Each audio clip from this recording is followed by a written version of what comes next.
사랑하는 성도 여러분, 여러분은 자연 만물을 보며 참으로 신묘막측한 하나님의 신성을 느껴보셨는지요? 겨울에 죽은 듯 보인 나무에서 봄이면 새싹이 나고 푸른 잎과 아름다운 꽃으로 단장할 때, 가을이 되면 노랗고 붉은 단풍으로 옷을 갈아입을 때 놀라운 창조의 섭리에 감탄하지 않을 수 없습니다. 저는 작년 겨울에 이렇게 단풍을 보면서 하나님의 크신 사랑을 다시 한번 느꼈습니다. 아버지 하나님은 이렇게 자연은 계절의 변화에 따라 변하는 건 당연하다고 생각을 했는데, 당연한 게 아니라 우리 인생들을 위한 사랑이신 거예요. 그러니까 나뭇잎은 이제 가을, 겨울을 맞으면 살아남기 위해 자기의 잎을 떨어뜨립니다. 그래야 이 추위를 견디기도 하고, 이파리가 있고 이 더 면적이 큰 만큼 이 추위나 여러 가지에 더 얼 수가 있죠. 그런 것들은 다, 불필요한 것들은 다 떨어뜨리고, 그리고 또 양분을 공급받기 어려운 이런 겨울에는 최소한으로 가지로만, 나무로만 유지하죠. 그렇기 위해 단풍으로, 낙엽으로 떨어지는데, 그 안에서 하나님은 어찌 우리 인생을 이렇게 사랑하시는지, 우리가 보기에 참으로 아름답게도 그 진행을 이루시는구나. 그냥 초록 이파리가 있다가 떨어질 수도 있는데, 그냥 초록잎이 초록잎으로 떨어지지 않고 그 잎이 영양소가 점점 줄어들어서 낙엽이 되겠지만, 그 색깔이 변하는 그 변화가 우리에게는 단풍 놀이를 할 수 있는 즐거움과 아름다움으로 전해지지 않습니까? 이건 그냥 된 게 아니라 하나님의 사랑이시지요. 우리 인생들이 눈도 충만하고 즐겁고 행복하고 아름답게 살아갈 수 있도록, 이것이 바로 하나님의 사랑이심을 우리가 찾아가고 느껴갈 때 더 새 예루살렘 천국 소망이 더해지지 않겠습니까?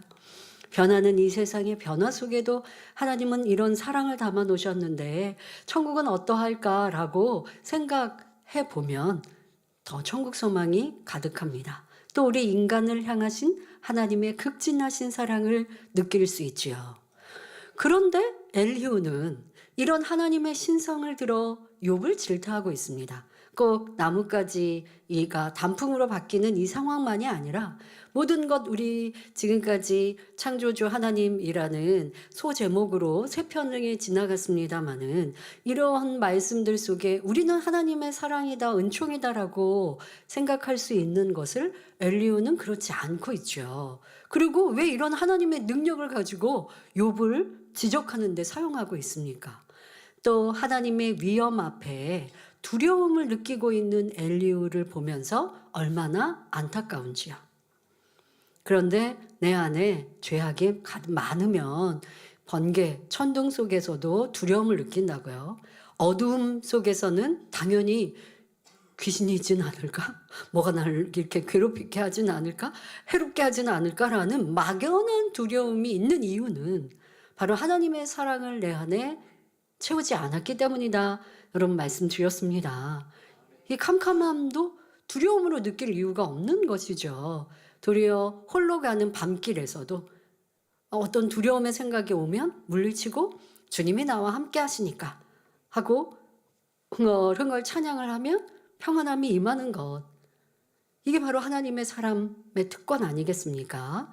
우리는 무섭고 두려운 하나님이 아니라 사랑과 긍휼의 하나님, 인자하시며 자비로우신 하나님으로 느끼며 더욱 하나님 앞으로 나아가야 하겠습니다. 오늘도 욥을 향해 엘리후의 가르침이 계속됩니다. 욥기 37장 14절에 욥이여 이것을 듣고 가만히 서서 하나님의 기묘하신 일을 궁구하라 말합니다. 엘리후는 그동안 여러 가지 자연 현상을 비유로 들면서 욥을 깨우치고자 했습니다. 하지만 어떤 말을 해도 욥이 이해하지 못하니 너무나 답답해하며 다시 내 말을 듣고 하나님의 기묘하신 일을 곰곰이 궁구해 보라 권면하고 있습니다. 궁구한다는 것은 속속들이 파고들어 깊게 연구한다는 뜻입니다. 우리는 범사에 하나님의 말씀으로 궁구해 나가야 합니다. 이는 우리의 모든 삶을 말씀으로 대입하여 이해하고 자신을 돌아보아야 한다는 것입니다.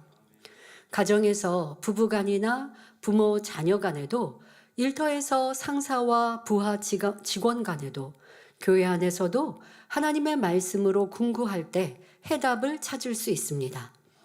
예를 들어 누군가의 단점이나 잘못을 보고 싫은 감정이 생길 때 상대를 악하다고 판단하기 전에 먼저 자신의 감정을 하나님의 말씀에 대입해 보아야 합니다. 대입에는 생각에 대해 말씀드렸죠. 생각이 그냥 떠오른다고 해서 다 맞는 거 아니라는 겁니다. 여러분들의 생각을 어떻게 만들었는지 혼이라고 하는 단어로 설명했고, 혼의 작용에 대해 설명했습니다. 그러니까 우리가 무엇을 어떻게 담았느냐, 내 혼에 담았느냐에 따라서 생각이 다 다르다라고 했지 않습니까? 그러니까 내가 생각하는 생각이 다 맞지 않는 거예요. 그래서 우리의 생각을 진리로 비춰 보아야 하는 것입니다. 하나님께서는 원수도 사랑하라 말씀하셨는데, 원수도 아닌 가족 또는 동료를 불편해하고 답답해한다면 이는 미움의 악한 감정에서 비롯되며 주님의 사랑과는 거리가 먼 악이지요.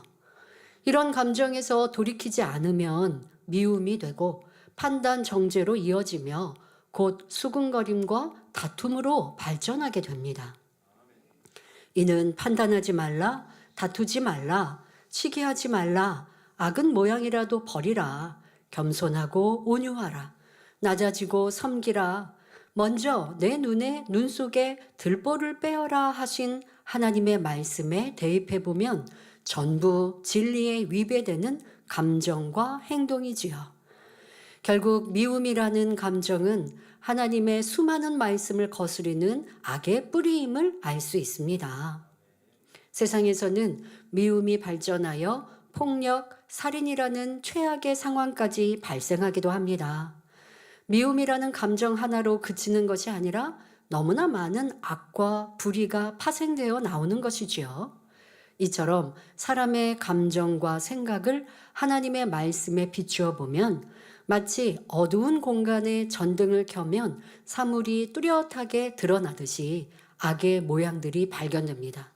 지금 미움이 점점점 발전하여 살인까지 나올 수 있다 말씀드렸는데요. 그런 말씀을 듣고 제가 지금까지 행한 미움, 내 안에 있는 미움은 그 정도는 악하지 않아요 라고 생각하시면 안 돼요. 하나님의 말씀에 비춰봐야 된다고요. 미움은 영적인 살인이라고 하셨어요. 근데 육적으로도 살인이라는 행함이 나오는 사람들이 많이 있지 않습니까? 그런데 지금 우리의 삶의 형태는 누구를 미워해서 살인하면 그거는 큰 죄라고 세상에서는 정죄하고 그에 따르는 형벌을 받아요. 그러니까 자기를 사랑하는 사람은 정말 미워서 상대를 해코지하고 싶어도 다스릴 수 있죠. 너무 심각해지지 않는 이상은 다스립니다. 하지만 이 미움이 결국 살인까지도 발전할 수 있는 것, 그러니까 내 안에 있는 미움도 그렇게 발전할 수 있는데 발전하지 않았다고 해서 저는요 살인 안 해요 하고 작게 여기면 안 된다고요. 도리어 말씀처럼 내 안에 있는 미움이 살인까지 나올 수 있는 악의 뿌리구나. 지금은 자라나지 않았지만 이거 내가 버리지 않으면 어느 순간에도 자랄 수 있고, 혹여 살인이라는 큰 악을 죄를 짓지 않아도 그런 같은 모양이구나, 같은 뿌리구나. 이거 너무 악하니까 빨리 버려야겠다. 이렇게 생각하는 게 궁구입니다. 여러분들이 가지고 있는 생각도 마음에 있는 악도 이렇게 진리에서 하나님이 싫다 하시는 것을 내가 깨달았으면 싫어져야죠. 근데 성경에서는 어떤 죄의 모양에 대해서 이거는 싫고 이거는 괜찮고 이러지는 않으세요. 하나님은 악은 모든 모양이라도 버리라 하셨고 다 미워하고 싫어하세요. 그 악을 나도 미워하기 위해 깊이 궁구하는 것, 연구하듯이 생각하는 것, 이런 것은 영의 생각이죠. 자, 이렇게 여러분들이 궁구해 나아갈 때, 그럴 때 내 안에 있는 악도 빨리 발견하고 버릴 수 있습니다. 그러므로 항상 자신이 말하는 것이나 보는 것, 생각하는 것이 과연 진리에 맞는가를 궁구하며 말씀으로 점검함으로 변화와 성장을 멈추지 말아야 하겠습니다. 또한 우리는 무엇보다도 인생의 근본을 궁구해 보아야 합니다. 여러분은 나는 왜 태어났고 무엇 때문에 먹고 살며 어디로 가는지 궁구해 보셨습니까? 진정 가치 있는 삶을 영위하려면 무엇보다 먼저 자신이 어디서 와서 어디로 가고 무엇 때문에 이 땅에서 살아가는지를 알아야 합니다. 인생의 근본을 궁구해 나가는 사람들은 반드시 내세를 생각하고 신을 인정하며 찾게 되어 있습니다. 세상 사람들에게 왜 사냐고 물으면 태어났으니까 살죠. 뭐 그러다가 우스갯소리로 먹기 위해 살아요. 뭐 아니면 너무 삶이 힘들면 죽지 못해 살아요. 뭐 이런 사람들도 있고. 아, 부모가 사랑해서 나를 낳아서 내 선택에 의지 없이 나는 이 땅에 태어나 살고 있어요. 이거는 삶의 가치도 없지만 왜 태어났는지의 그 영적인 의미도 깨닫지 못하는 것입니다. 그러니까 그런 사람들은 그냥 뭐 내가 죽기까지는 열심히 살자.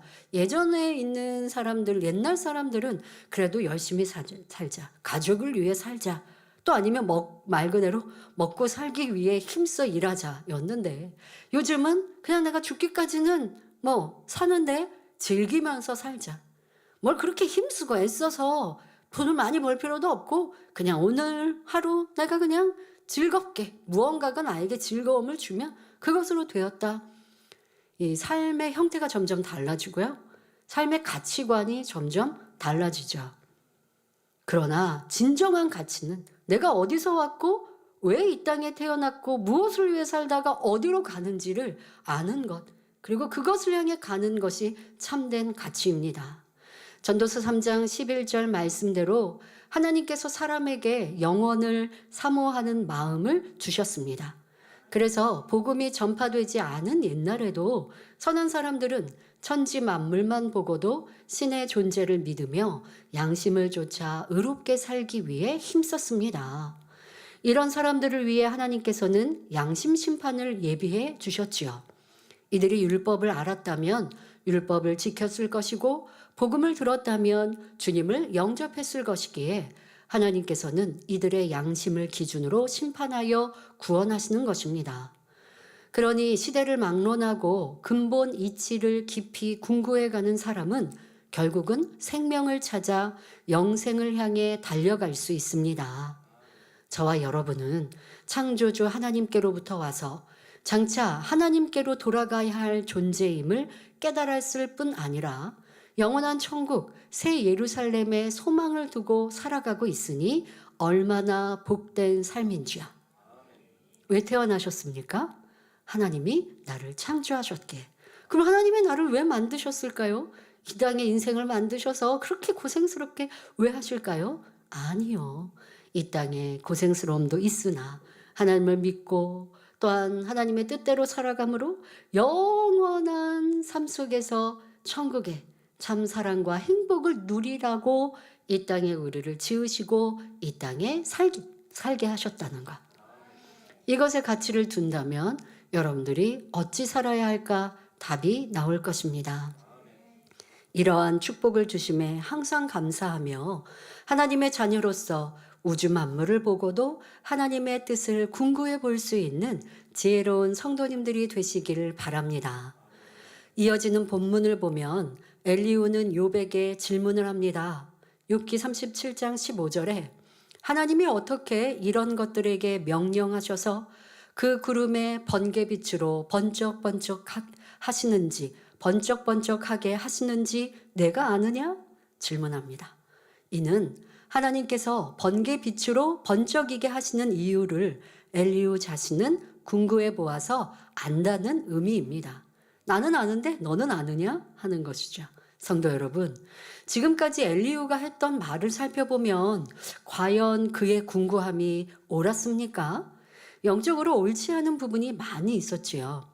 지금도 하나님은 번개나 구름을 명하여 징계하시는 무서운 분으로 설명하고 있으니 이 또한 옳지 않습니다. 우리 하나님은 공의와 사랑의 하나님이시며 은혜와 자비가 풍성한 분이십니다. 천지 만물을 창조하신 것도 우리를 위함이며 구름이나 천둥 번개와 같은 자연 현상도 인간 경작을 위해 섭리해 놓으신 것이지 결코 인간을 저주하려는 목적이 아니라 했습니다. 사람에게는 하나님께서 주신 지혜가 있어서 위험에 대비할 수 있습니다. 예를 들어 가뭄을 예상하여 저수지를 만들고 홍수를 대비해 둑을 쌓는 등의 대처를 할 수 있습니다. 그럼에도 둑이 터지는 등의 재난은 사람의 실수로 인한 것이며 하나님께서 이를 의도한 것이 아니니 하나님 탓을 해서는 안 되지요. 현대인들은 천둥 번개나 사계절의 변화 등 여러 자연 현상에 대해 과학적으로 이해하고 있습니다. 그런데 엘리후는 구약시대 사람이므로 단지 스스로 궁구하다가 얻은 얕은 지혜 속에서 자연 현상을 오해하고 있습니다. 그러면서 마치 자신이 하나님의 기묘한 일을 잘 아는 것처럼 착각하며 하나님을 맘대로 표현하고 있는 것입니다. 이런 일들은 우리의 신앙 안에서도 사람들을 평가할 때도 참 많이 볼 수 있습니다. 엘리후가 교만하니 하나님에 대해 많이 아는 것처럼 그래서 욥을 가르치려고 하는 것이 잘못 아닙니까? 사람 사이에도 내가 상대의 마음과 생각과 중심을 알지 못하면서 평가하는 말, 이 사람은 이래서 이래. 이 사람은 이건 좋은데 저는 그래. 라고 하는 이 평가하는 말이 엘리후가 하는 말과 같지 않은지도 돌아보아야 합니다. 이어지는 욥기 37장 16절에서도 구름에 평평하게 뜬 것과 지혜가 온전하신 자의 기묘한 일을 내가 아느냐라고 욥에게 묻습니다. 엘리후가 아는 사실이라면 욥이 모를 리가 있겠습니까? 그러나 그들의 지혜와 지식은 과학 문명이 발달한 현대를 살아가는 우리가 볼 때 너무 단순하고 얕은 것임을 알 수 있지요. 사실 우리가 욥기 강의를 37장까지 진행해 오면서 욥이 자기를 변호하는 그런 말들에 자연을 인용한 것들이 참 많이 있었는데요. 또 우주 만물과 역사 이런 것을 인용할 때 보면 그 구약 시대에도 이런 깊은 것들을 깨달았구나 하고 욥의 지혜가 참 깊다라는 걸 알 수 있었거든요. 그런데 지금 엘리후가 자연 만물을 들어 설명하는 것에는 틀린 것도 참 많이 있음을 알 수 있습니다. 그런데 욥과 엘리후의 깨우침이 현대 지식과 과학의 발달로 보면 그것 또한도 얕은 것이라는 거죠. 더구나 지혜와 지식의 근본 되시는 창조주 하나님 편에서 볼 때 사람들이 논하는 지혜나 지식이 얼마나 미약하겠습니까? 이 세상에서 얻는 지식은 한계가 있으며 참 생명을 주지도 못하므로 참된 지식이라 할 수 없습니다. 우리가 얻어야 할 참된 지식은 우리에게 영생을 얻게 하는 하나님의 지식입니다. 또 이 세상에서는 모든 것에 시작과 끝이 있으며 영원한 것은 천국에 들어가서 시작됩니다. 장차 우리가 천국에서 하나님께로부터 지식을 배우다 보면 이 땅에서 높다고 생각했던 지식이나 지혜도 하나의 그림자에 지나지 않음을 알게 될 것입니다. 여러분들 온 우주 아무리 과학이 발달해서 과학이 점점 발달하면 발달할수록 별의 개수가 달라지고 또 우주에 대한 평가도 얘기도 점점 달라집니다. 자, 그런데 우리가 이 땅에서 아무리 과학자였고 또 우주를 다녀온 우주인이었다 한들 천국에 가서 하나님이 처음 천지 만물을 창조하실 때 그 영상을 보여주시고 어떠한 마음으로 또 어떻게 만드셨고 또 우주를 우리가 또 직접 볼 수 있지 않습니까? 그럴 때 얼마나 신비롭겠습니까? 이렇게 하나님은 뛰어나시고 우리는 한계가 있다라는 걸 알아야 합니다. 인간의 지식과 노력은 이 땅에서만 필요하며 천국에 가서는 이러한 것들이 무용지물이지요. 예를 들어 이 땅에서 지혜를 동원해서 전기를 발명하고 컴퓨터와 자동차를 만들며 첨단 기계를 만들기 위해 끊임없이 연구 개발합니다. 하지만 천국에 가면 이러한 기술과 발명이 필요 없습니다. 천국은 하나님께서 주시는 지혜와 지식이 무궁무진하며 모든 것이 완벽하게 이루어지기 때문에 수학 공식을 암기하거나 과학을 탐구할 필요도 전혀 없지요. 우주 탐사, 인공지능, 유전자 편집 등의 분야는 예전에는 상상조차 할 수 없었던 영역이었지만 이제는 현실이 되었습니다. 그래서 사람들은 앞으로도 문명이 계속 발달하여 인간의 힘으로는 도저히 닿을 수 없는 신의 영역이라고 생각했던 일들까지도 가능할 것이라고 기대합니다. 그러나 인간의 지식과 문명이 한없이 발전해 나가는 것은 아닙니다. 하나님은 알파와 오메가, 곧 지식과 문명의 시작과 끝이 되시는 분입니다. 아담을 창조하신 하나님의 계획 속에 문명의 시작점이 이미 정해져 있었던 것처럼 그 끝점도 분명히 정해져 있습니다. 인류 역사의 모든 과정이 결국 창조주 하나님의 주권 아래에서 시작되고 끝나는 것입니다. 그러므로 잠시 머물다가는 이 땅의 헛된 것에 소망을 두지 말고 영원한 천국을 소망하며 참된 가치를 위해 모든 삶을 투자하시기 바랍니다. 이것이 진정 우리의 삶에 대한 궁구하는 지혜로운 사람입니다. 지식인들은 무언가를 막 탐구하면 깊이 있게 탐구하지 않겠습니까? 그런데 그 끝이 없다라고 말할 것입니다. 그래야 또 그런데 그 안에서 또 즐거움을 얻고 그로 인하여 우리 인생의 삶이 더 평안해지고 윤택해집니다. 그분들의 또 해야 할 일이겠죠.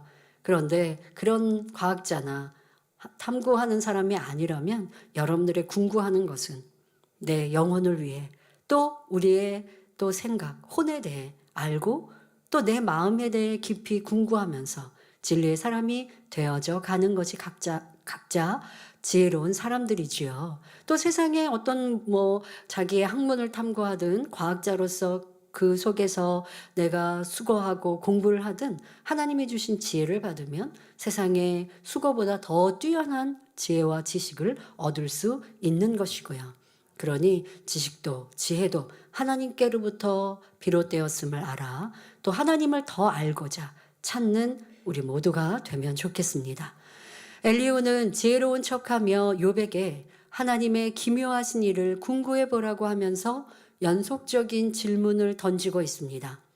욥기 37장 17절에 남풍으로 하여 땅이 고요할 때에 내 의복이 따뜻한 까닭을 내가 아느냐 말합니다. 우리는 북풍이 불면 차가운 기운이 느껴지고 남풍이 불면 따뜻한 기운이 몸을 감싼다는 것을 잘 알고 있습니다. 또한 찌는 듯한 더위 속에서는 바람 한 점 없이 고요하고 잔잔하다는 사실도, 그러니까 바람이 불지 않는다는 것도 경험해 보셨지요. 그런데 엘리후의 이 말 속에는 또 다른 의도가 담겨 있습니다. 자, 먼저 남풍으로 인해 의복이 따뜻하다는 말은 쉽게 표현하자면 배부르고 등 따실 때, 즉 물질적으로나 정신적으로 여유가 있는 상태를 비유하는 말입니다. 사람들은 종종 배부르고 등 따실 때 조심하라는 말을 하곤 합니다.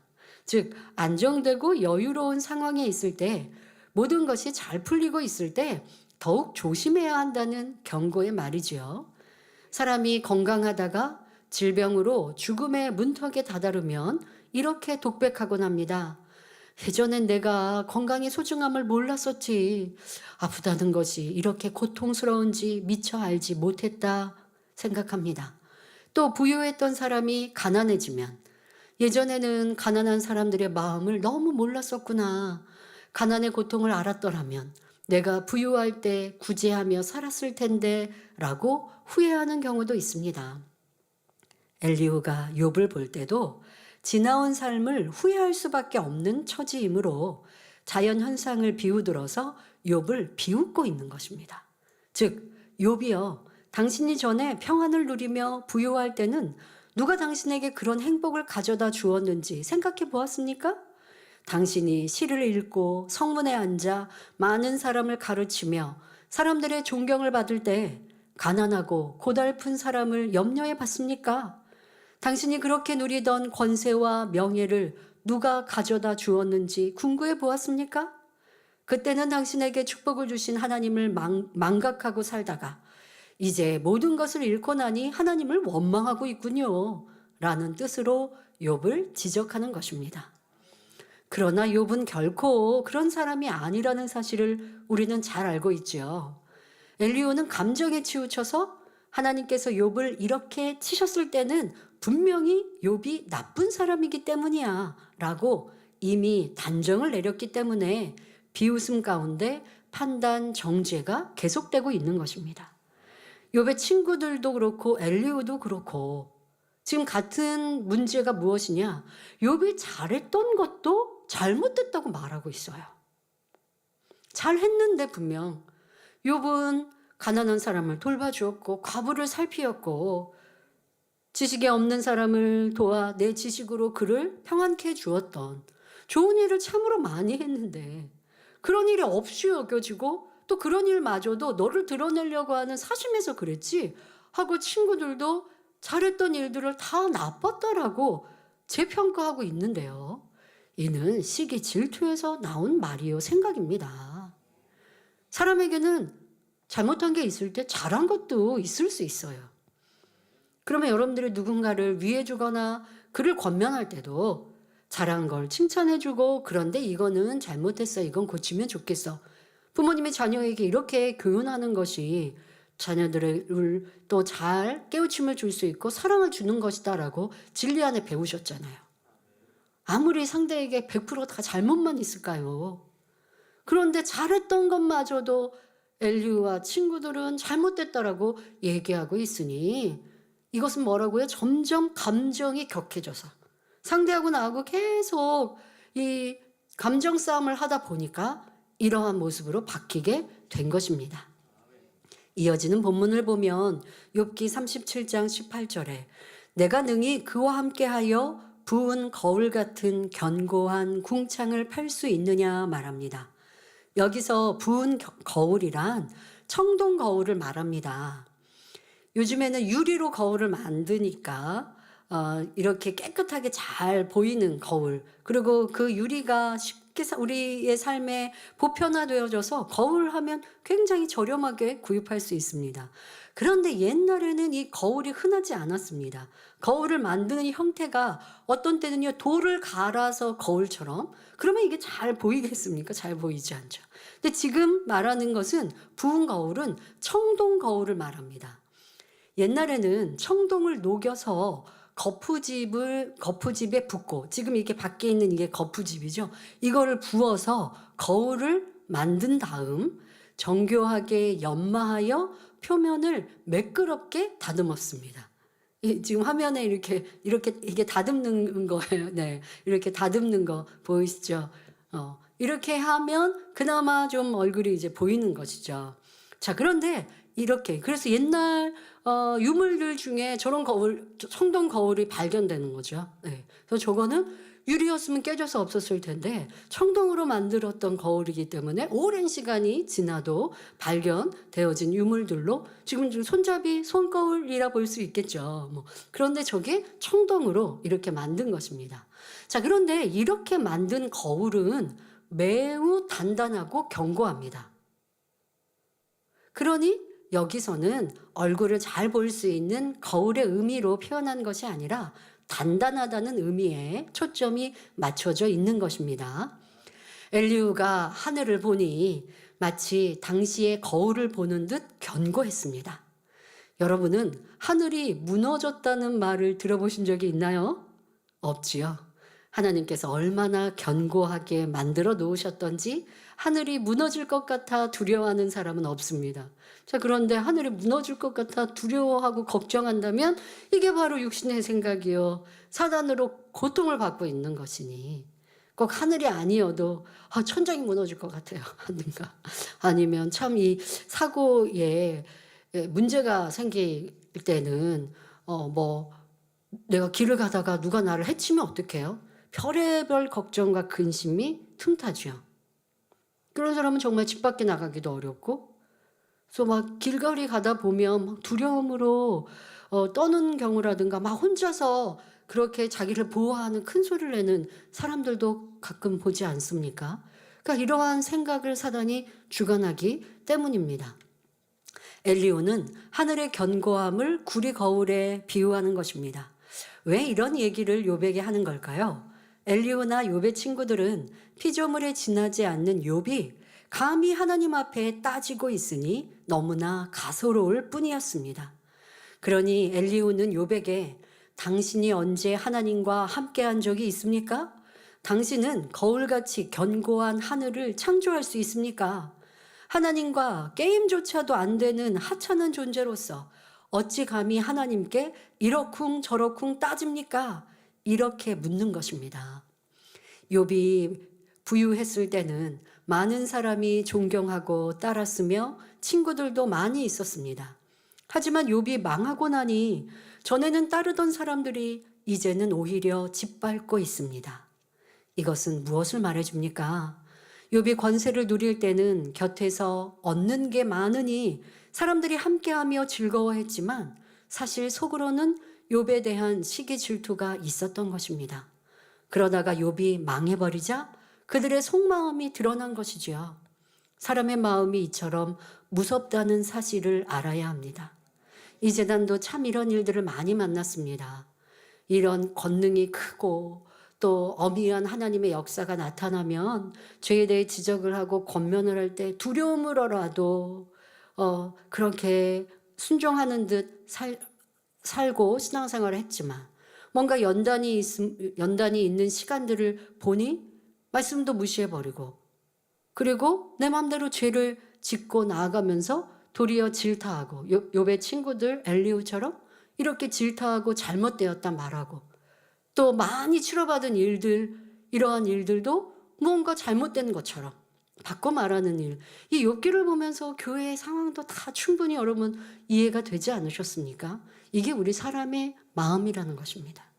어떤 상황이 무섭거나 두려우면 또 그 힘이 크면 내가 싫은데도 말 못하고 싫은데 저렇게 안 했으면 좋겠는데 그런 말씀 안 하시면 좋겠는데 그런데 차마 말하지 못하고 순종하는 듯 같지만 그게 내 마음 중심에서 기쁨으로 한 것이 아니라면 상황이 조금 바뀌면 내 입의 말이 달라지고 행동이 달라지고 도리어 나를 그렇게 가르쳤던 이들을 해코지 하고자 하고 잘못되었다 하는 뭔가 정말 이게 앞뒤가 달라지는 모습을 보게 되는데요. 이것이 우리 사람의 속성이라는 것.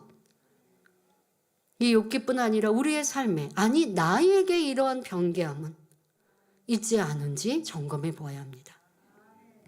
우리의 삶 속에 내가 누군가를 좋아하고 붙쫓았는데 뭐 이성의 관계가 아닌 우리가 뭐 진리 안에서도 그렇고 저 사람을 내가 존경할 만해서 사랑하고 붙쫓았는데 그런데 나에게 어떤 도움을 잘 안 준다든가 나를 잘 위해주지 않는다든가 처음에는 나를 이렇게 잘해주다가 다음에는 다른 사람을 잘해주고 내가 사랑받지 않는 것 같다. 그러면 이제 서운한 마음이 들죠.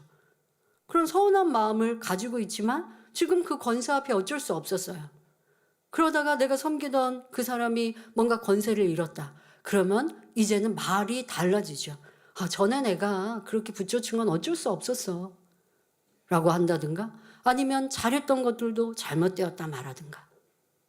그러니까 여러분들도 지나간 우리의 시간들 속에서 누가 떠나고 또 누가 악을 바랬다 하여서 그것에 대해서 그렇게 내가 논하려고 하다 보면 엘리후와 이 욥의 친구들이 욥의 잘한 것마저도 잘못되었다 하는 것처럼 이렇게 비난의 말들로 바뀌게 되어지죠. 그리고 현재 잘못한 것들도 굳이 여러분들이 말해서 덕이 되지 않는다면 내가 입에 담아서 감정 상할 필요가 없는데 그런데 연단회 때 그런 일들을 참으로 많이 보았죠. 그러니 내 마음도 이렇게 변개하는구나 라고 하는 걸 깨닫고 이러한 속성을 변화시켜 가야 합니다. 사람이 은혜를 저버리고 배신하는 경우는 역사를 보아도 많고 현대의 직장이나 단체에서도 자주 볼 수 있는 일들입니다. 또 좀 다른 부분이지만 초신자들도 이런 경우를 만날 수가 있습니다. 처음에 전도를 받아 신앙생활을 하다 보면 점점 진리로 변화되어 가는 모습이 주변 사람들에게 시기와 질투를 불러일으킬 수 있습니다. 그러니까 세상 사람들, 세상 친구들, 아직 복음화되지 않은 가족들이 볼 때 이제 막 교회 다니는데 뭔가 전에는 같이 술도 먹고 춤도 추고 세상 노래도 부르고 짜증하고 혈기하고 누구에 대해서 막 시시비비하고 했거든요. 그런데 이제 교회 다닌다고 하면서 그런 말도 하지 않고 나는 술 안 마신다고 하고 우리와 같이 세상을 짝하고 즐기는 게 점점 줄어들 때 함께 했던 세상 친구들이 그걸 이제 영 싫어하는 것이죠. 기도를 통해 응답받고 축복받으며 선하게 변화되는 것은 분명히 기쁜 일인데도 주변 사람들은 오히려 그 변화를 이상하게 바라보는 경우가 많습니다. 예를 들어 술을 끊고 담배를 피우지 않으며 이전에 즐기던 세상적인 것들을 멀리하게 되면 친구들이 저 사람 교회 다니더니 변했다 라며 이게 변한 게 좋은 거여야 되는데 세상 사람들 술, 담배 끊으려고 건강을 위해서 끊으려고 하는데 안 되는 거 아닙니까? 그런데 교회 다녀서 끊었다고 하면 야, 너 대단하다 해야 할 것 같은데 그게 쟨 변했어? 뭐 이렇게 하면서 수근거리고 비난하더라는 것이죠. 사실 이러한 변화는 어둠에서 나와 빛 가운데로 나아가는 과정입니다. 그러니 어둠에 머물러 있는 사람들이 빛으로 변화되는 모습을 이상하게 여기며 핍박하고 조롱하는 것이지요. 하지만 이러한 핍박을 받을 때 오히려 감사해야 합니다. 왜냐하면 마태복음 5장 10절에 의를 위하여 핍박을 받은 자는 복이 있나니 천국이 저희 것임이라 말씀하셨기 때문입니다. 물론 선한 사람들은 여러분의 변화와 축복을 함께 기뻐하며 축하해 줄 것입니다. 하지만 어둠에 있는 사람들이 시기와 질투로 인해 핍박할 때 그들과 감정적으로 맞서 싸워서는 안 됩니다. 나쁜 말은 마음에 담지 말고 좋은 것만 바라보고 감사하는 마음을 가져야 하죠. 그러니까 그들이 나에 대해서 야, 너 변했어. 내 주변에 교회 다니는 사람 그렇게 교회 안 다녀. 너 이상한 것 같아. 이렇게 얘기할 때 그 말에 마음 상할 필요가 없는 거예요. 왜? 하나님의 말씀 뜻대로 살아가는데 상대는 모를 수밖에 없잖아요. 그러니까 그런 그거 이해하고 아니야 내가 이렇게 잘 하나님 말씀대로 잘 사는 거고 그래서 나는 이러한 복을 받고 있어 하고 좋게 좋은 마음으로 대화를 해줘야지. 그것을 내가 상처를 받거나 또 아니면 상대와 의절을 하거나 아니면 미워하거나 하면 안 되죠. 기사와 표적을 베푸는 것이나 사람의 마음이 변화되는 것은 사람이 할 수 없고 오직 하나님의 능력으로 가능한 일입니다. 만일 사람이 마음을 변화시킬 수 있다면 문명과 과학이 발전할수록 사람들의 마음도 더욱 선하고 아름답게 개조되었을 것입니다. 부모님이나 선생님들은 항상 도덕과 윤리를 가르치는데 왜 사람들의 마음은 점점 더 악해지고 범죄는 나날이 늘어가는 걸까요? 이는 사람의 지식이나 능력으로 마음을 변화시킬 수 없다는 것을 증명하는 것입니다. 그러므로 여러분은 주님 안에서 선과 진리로 변화되는 삶이 바로 하나님의 사랑을 입은 자녀의 특권임을 깨달아 늘 감사하며 더욱 그리스도의 빛과 향기를 발하시길 바랍니다.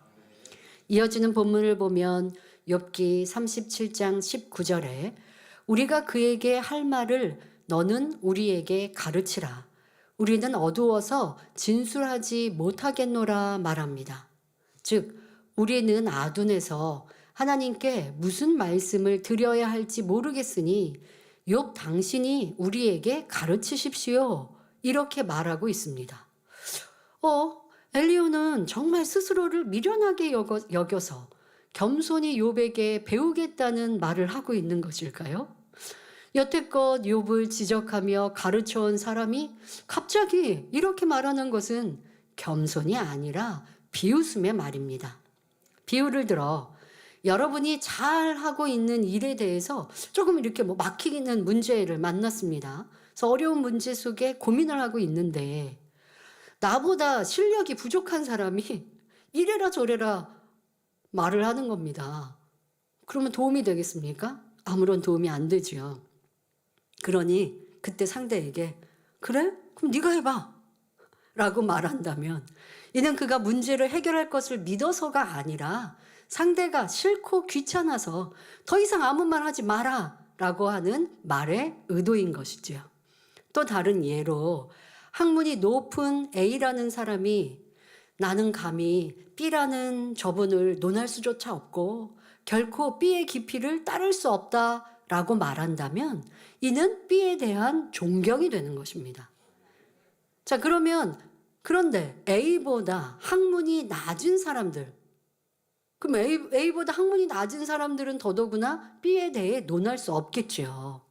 그런데 A가 학문이 낮은 사람들에게 나는 B에 대해 감히 논할 수 있는 실력이 안 되니 당신들이 B를 평가해 보라 라고 말한다면, 이는 B를 존중한 것이 아니라 얕보고 무시하는 태도라는 것입니다. 학문이 높은 자신도 논할 자격이 없는데 학문이 낮은 사람들이 감히 평가할 수 있겠느냐라는 말이기 때문입니다. 바로 엘리후의 모습이 이와 같습니다. 엘리후는 학문이 높은 자기도 하나님에 대해 감히 뭐라고 논할 수가 없다고 말하면서 욥에게 한번 말해보라고 했기 때문입니다. 이는 욥을 무시할 뿐 아니라 완전히 입을 닫게 만드는 격이 되는 것입니다. 한마디로 너는 하나님과 상대도 되지 않으니 입을 좀 다물고 있으라 라고 하는 말입니다. 하지만 욥은 새 친구들이나 엘리후보다 훨씬 뛰어나고 존경받는 사람이었기 때문에 그 말이 어이없게 들릴 수밖에 없습니다. 이어지는 본문을 보면 욥기 37장 20절에 내가 말하고 싶은 것을 어찌 그에게 고할 수 있으랴, 어찌 삼키우기를 바랄 자가 있으랴 말합니다. 이는 엘리후가 하나님께 욥에 대하여 말하고 싶은 것이 있지만 차마 말할 수 없다는 말입니다. 엘리후는 그동안 감정이 쌓여서 욥이 밉기도 하고 괘씸하기도 했습니다. 그래서 하나님, 욥이 이렇게 못된 사람이니 징계해버리세요 라고 말하고 싶지만 인간적인 정 때문에 그렇게까지 할 수는 없다는 것입니다. 즉 욥이 삼키우기를 바라지 않는다는 말이지요. 엘리후는 진리로 비춰보면 악한 사람이었지만 육적으로 보면 그래도 정이 있었습니다. 욥의 친구들과 엘리후가 처음부터 욥을 미워한 것은 아니었습니다. 물론 마음속에는 시기와 질투심이 숨겨져 있었지만 그래도 욥을 사랑하는 마음도 있기에 어찌하든 깨우쳐 주려고 애를 썼던 것입니다. 하지만 욥이 그들의 말을 전혀 받아들이지 않고 자기만 옳다고 주장하니 서로 변론하다 감정 대립으로 이어지게 된 것이지요. 결국 욥과 친구들의 사랑은 참이 아니며 썩어지고 변질되는 육적인 정이었음을 나타내는 증거입니다. 성도 여러분, 육적인 정은 아무 쓸모가 없음을 알아야 합니다. 육적인 정은 자기의 유익을 구하며 환경과 조건에 따라 변질되는 인간의 사랑, 곧 육적인 사랑에 속합니다. 육적인 사랑은 자기 유익에 맞으면 기뻐하지만 자기 유익에 맞지 않으면 이내 뒤돌아서 버립니다. 예를 들어 결혼 전에는 당신 없이는 못 산다, 영원히 당신만을 사랑한다 라고 고백했던 남녀가 결혼 후에는 서로의 단점이 보이니 툭하면 헤어지자는 말이 나옵니다. 또 육적인 정 때문에 많은 문제가 생겨납니다. 정에 얽매이면 가까운 사람의 부탁을 외면하지 못하고 빚보증을 섰다가 일이 잘못되어 결국 원수를 맺습니다. 자녀가 큰 잘못을 하여 죗값을 치러야 하는 상황에서도 다른 사람 탓을 하며 자녀를 두둔하다가 결국 자녀의 인생을 망치기도 합니다. 그래서 갈라디아서 5장을 보면 그리스도 예수의 사람은 육체와 함께, 즉 행함으로 짓는 모든 죄와 함께 정과 욕심을 십자가에 못 박고 성령의 9가지 열매를 맺어야 한다고 말씀하십니다.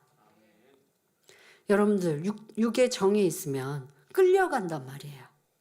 그래서 내 만약에 부모가, 내 배우자가, 내 형제가 빚을 일을 쫓아서 여러분들에게 교회 다니지 말라 하면 그것 때문에 교회를 떠나겠습니까?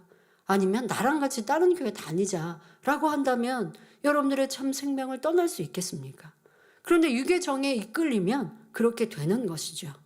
내 생명은 어디에서? 진리에서 하나님께로부터 얻는 것인데 사람에게 쫓아 이루고 또 정에 치우치다가는 나도 너도 같이 구원에서 떠나 멸망으로 가는 것이지요. 하지만 유계정을 딱 끊을 때는 지금은 상대가 좀 섭섭해하거나 유계정 받다가 받지 않으면 좀 서운해 보일 수가 있어요. 왜? 유계정은 그냥 사랑한다, 사랑한다 할 수 있고 나를 진리로 권면해주고 깨우쳐주기보다 그냥 뭐 아유 힘들지 어렵지 이렇게 위로해주는 말이 많이 있을 수 있어요. 내가 듣기에 좋은 말과 행동으로만 사랑을 느낄 수 있어요.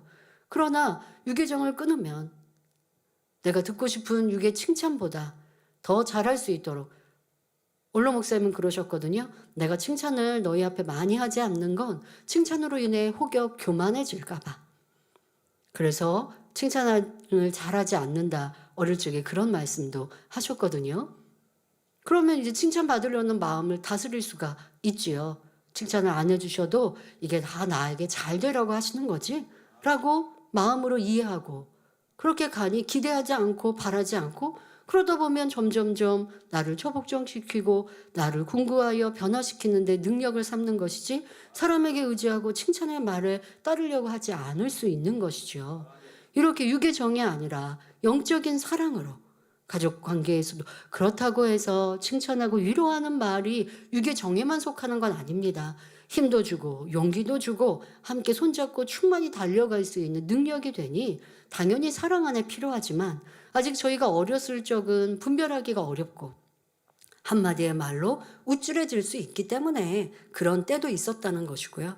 그리고 어느 때 이렇게 성장하고 나니 또 많이 또 칭찬의 말씀을 다른 곳에서도 듣고 또 이렇게 잘했다라고 잘할 수 있다라고 응원해 주시는 것을 듣게 되니까 좀 성장해서는 좀 당황하기도 했어요. 왜 이렇게 칭찬을 하시지? 어렸을 때는 칭찬 안 하신다고 했는데 왜 이렇게 칭찬을 하시지? 그럴 때가 있었어요. 근데 이제는 칭찬을 받아도 우쭐하지 않고 교만하지 않을 수 있으니까 마음껏 표현해 주실 수 있는 것이죠. 저희가 어렸을 적이야 원로 목사님을 호칭할 때도 목사님, 그전에는 전도사님, 그러다가 목사님, 이제 당의자님 되시면 당의장님 이렇게만 호칭했어요. 그런데 어느 순간에는 이제 2023년 기도처에 계시면서는 그냥 아빠 많이 부르기도 하고 저는 아무래도 그 호칭이 좀 교회적인 일을 대화할 때는 좀 잘 안 나오기도 하던데요. 어쨌든 그렇게 우리가 이제는 상관없게 유계정에 치우치지 않게 될 때는 또 그런 호칭이라 한들 문제가 되지 않죠. 원장님에 대해서 저도 항상 원장님 하다가 원장님이 조금 기운이 없으실 때는 엄마 하기도 하고 원장님 하기도 하고 그게 무슨 상관이 있어요. 내가 엄마를 호칭 안 한다고 엄마가 아닌 게 아닌데. 그러니까 이렇게 그냥 마음에서 사랑하고 또 존경하면 그게 진심이고 진짜인 것이죠. 그러니까 어릴 적에는 그런 부모님의 깊은 사랑을 다 모르니까 좀 정을 더 받고자 하고 또 위로와 사랑을 받고자 하지만 그런 사랑을 육의 사랑을 이렇게 주시지 않고 영의 사랑으로만 승화시켜 나가셨는데 그것이 결국 저에게는 큰 능력이 되었음에 감사를 드립니다. 이런 말씀과 같이 우리도 정과 욕심을 십자가에 못 박고 진리 안에서 상대를 위해 희생해 줄 수 있는 영적인 사랑을 이루어야 합니다. 영적인 사랑은 어떤 상황에서도 변함이 없습니다. 이는 진리인 하나님의 말씀 안에서의 사랑이요 자신을 희생해서라도 상대의 유익을 구해주는 참 사랑이기 때문입니다. 영적인 사랑은 사람의 힘으로는 할 수 없고 오직 하나님의 사랑을 깨닫고 진리 가운데 거할 때만이 베풀 수 있습니다. 그러니 무익한 육의 정을 버리고 영적인 사랑을 온전히 이루어 여러분이 가는 곳마다 생명을 낳으며 수많은 사람이 주께로 돌아오는 역사가 나타나기를 바랍니다. 결론을 말씀드립니다. 사랑하는 성도 여러분, 궁구하는 삶이란 하나님의 말씀을 기준 삼아 자신의 마음속에 어떤 비진리가 있는지 속속들이 발견하여 변화되어 가는 삶을 말합니다. 여러분들의 생각도 점검하는 거 이게 궁구인 거예요. 내 느낌이 어땠지? 저 사람이 나에게 이런 말을 했더니 내가 기분이 상했어. 기분이 나빴어. 또 여러분들의 지금 현재 내 기분, 내 느낌, 내 감정. 자, 이것도 항상 진리로 점검하셔야 돼요. 지금 내 안에 성령 충만함이 없고 내 안에 기쁨과 감사가 없다. 이거를 문제다라고 생각하셔야 된다고요. 나 뭐 특별히 죄 짓지 않았는데, 나 특별히 악을 행하지 않았는데 성령 충만함이 없을 리가 없죠. 그럼 죄 행치 않았다면 진리는 행했는가? 돌아보면 진리를 쫓지 않았구나. 섬기고 희생하고 사랑을 주고 또 더 깨어 기도하고 충성하고 이건 내가 안 했구나. 그러니 내 안에 성령님이 기뻐하지 않으셔서 성령 충만함이 내 안에 없구나. 여러분들이 기도한다고 하고 충성한다고 하고 하나님 일을 한다고 해도 성령이 충만할 때와 그렇지 않을 때 이 차이가 느껴지셔야 돼요. 내가 오늘 왜 이렇게 마음이 불안하지? 기도하는 분들은 이제 불안한 마음이 들면 더 많이 기도하여서 내 삶 속에 다가올 문제들을 미연에 막을 수도 있고, 꼭 어떤 위험과 사고에 대비할 것이 아니어도 내가 성령 충만하지 않다면 내 신앙 안에 지금 무엇이 문제인가? 어제 기도가 중언번했는가? 내가 누군가의 어떤 말과 또 행동을 보고 순간 판단하는 생각을 했는가? 내 유익을 구하는 생각을 했는가? 이렇게 생각도 마음도 진리로 살피시면서 오늘의 내 기분, 오늘의 기분은 육의 사람들이 하는 기분이 아니라 성령의 충만함에 나의 영적인 수준, 오늘 기도는 얼마나 성령 충만히 감동 속에 했는가, 그렇지 못했는가, 이러한 것도 여러분들이 발견하고 돌아보는 궁구하는 삶을 사시면 좋겠습니다. 자, 매일 이러한 삶을 살아가는 사람은 영원히 후회 없는 미래를 맞이할 수 있습니다. 우리는 인간 경작이 마치는 날 주님 앞에 섰을 때 조금도 후회 없는 삶이 되도록 끊임없이 말씀으로 자신을 궁구해 나가야 합니다. 앞서 엘리후와 친구들이 욥을 위로하기 위해 왔다가 욥을 질타하며 악한 사람 취급하는 이유는 욥이 잘 나갔을 때 부러워하며 시기 질투하는 악이 친구들에게 있었기 때문이라 설명했지요. 엘리후와 친구들이 궁구하는 삶을 살았다면 욥과 변론하는 자신과 친구들의 서로의 모습 속에 깊은 악을 발견할 수 있었을 것입니다. 더더욱 우리는 성령 시대에 우리 마음 깊은 곳을 조명하시는 성령의 도우심을 받을 수 있고 성결의 복음으로 거울 삼아 우리 자신을 발견할 수 있습니다. 하지만 말씀을 듣고 은혜 받았다 해도 그것으로 자기를 돌아보지 않으면 말씀은 참 좋아, 이거 참 은혜로웠어 라고 해도 그 궁구가 바로 말씀과 자기를 비추어서 말씀대로 행하지 못하고 생각하지 못하는 자기를 찾아내는 것, 이것이 이제 궁구하자는 목적이에요. 자, 그렇게 자기를 말씀의 거울에 비춰보는 것이죠. 비춰보아서 얼굴에 검은 게 묻었네, 어디가 잘못됐네, 이걸 발견할 수 있어야 합니다. 자, 이렇게 여러분들이 발견하는 데 있어서 성령의 능력이 필요한 것이고, 그러기 위해서 이제 잡념 없이 신령과 진정으로 예배해야 되고, 그렇게 말씀으로 은혜를 받았다면 그 말씀을 한 번 듣는다고 다 깨달지 못하니 또 듣고 또 들으면서 발견한 것으로 기도하면서 나를 찾아내고, 자, 이러한 궁구하는 말씀을 거울 삼고 나를 비춰보는 궁구의 삶을 살아야 합니다. 현재 나의 행동, 생각과 느낌, 마음이 진리를 쫓고 있는가? 또 기쁨, 감사가 충만한가? 점검해야 합니다. 사랑장의 내용들로 자신을 돌아보며 진리와 어긋난 모습은 악이라 여기고 변화되고자 힘써야 하지요. 그런데 사랑은 성내지 않으며 라는 말씀은 암송하고 인용하며 기도하면서 상대에게 짜증스럽고 큰 소리 내는 자기의 잘못은 발견하지 못하면 어떻게 성결될 수 있겠습니까? 오랫동안 신앙생활을 하고 기도한다고 해도 말씀으로 자신을 비추어 보고 기도하는, 궁구하는 삶을 살지 않으면 변화되는 것이 어려울 수밖에 없습니다. 그러니 우리 성도님들은 야고보서 1장 23절부터 25절에 누구든지 도를 행하지 아니하면 그는 거울로 자기의 얼굴을 보는 사람과 같으니 제 자신을 보고 가서 그 모양이 어떠한 것을 곧 잊어버리거니와. 자, 여러분들 말씀을 들을 때는 내 모습을 발견했어요. 아, 그래, 나도 엘리후 같아. 나도 욥의 친구 같았어. 이렇게 은혜 받았거든요. 그런데 집에 돌아가서 잊어버려. 그럼 무슨 소용이 있냐고요. 그럼 거울을 비춰봐서 내가 눈썹이 삐뚤어졌네. 아, 머리가 헝클어졌네. 그거를 알고도 고치지 않는 거예요. 그러면 안 되는 거고, 그러면 생명이 없는 거예요.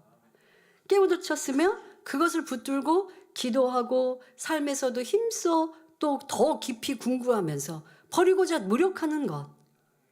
이것이 성결될 수 있는 길입니다. 자유하게 하는 온전한 율법을 들여다보고 있는 자는 듣고 잊어버리는 자가 아니요 실행하는 자니 그 사람이 그 행하는 일에 복을 받으리라 말씀하셨습니다. 이 말씀을 기억하여 진리의 거울로 자신을 궁구하고 그것을 붙들고 불같이 기도함으로 율법을 실행하는 자가 되시기 바랍니다. 그리하여 예비하신 영육간의 복을 마음껏 받아 누리는 복된 성도님들이 되시길 주님의 이름으로 기원합니다. 말씀 선고하시면서 함께 기도하겠습니다. 좋으신 아버지 하나님, 오늘도 엘리후는 자신이 깨닫고 아는 얄팍한 지식으로 욥을 깨우쳐 주고자 하고 질타하고 있으나 그것이 큰 교만함이요 악인 것을 깨달아 봅니다. 또한 엘리후의 말을 통하여 우리의 신앙생활 속에 궁구하는 것이 필요함을 말씀드렸습니다. 이제는 말씀의 거울로 자신의 마음과 생각, 입술과 행함을 정확히 비춰보고 잘못된 것을 발견하고 발견한 것은 불같은 기도와 또한 힘써 순종하는 행함 속에 변화의 성결의 은혜와 능력을 체험하는 복된 성도님들 되게 하여 주옵소서. 한 주간도 말씀으로 자신을 궁구할 수 있는 능력 주옵소서. 감사드리며 우리 주 예수 그리스도의 이름으로 기도하옵나이다. 아멘. 아멘.